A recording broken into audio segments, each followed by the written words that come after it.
Brian Gichuru was an accountant in Kenya's capital, Nairobi, until 10 years ago when he recognised the growth potential of agriculture. This comes in a world where food prices will probably continue to increase as populations increase and migrate to cities.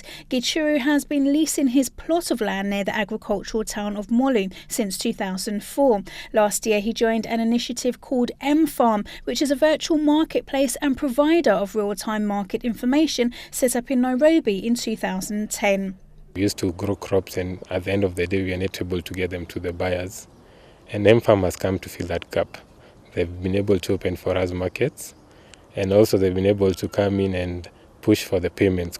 Susan Oguya is the co-founder and chief operating officer of Mfarms, which she founded with two other women at the iHub in Nairobi.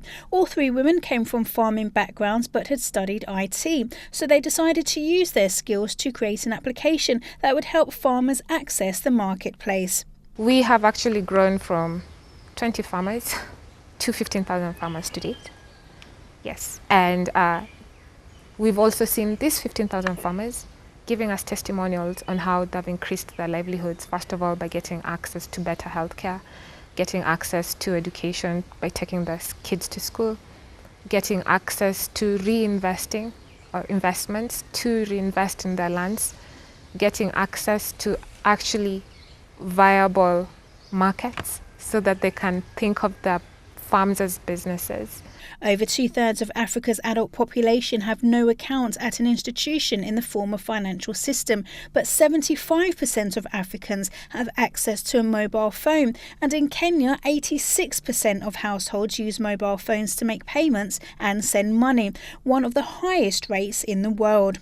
Too many Africans remain poor in spite of a decade of strong economic growth, and if current trends continue, Africa will account for 80% of the world's extreme poor by 2030. Mfarms connects the farmers with exporting companies who buy their produce wholesale, so participating farms need to be personally vetted by Mfarms.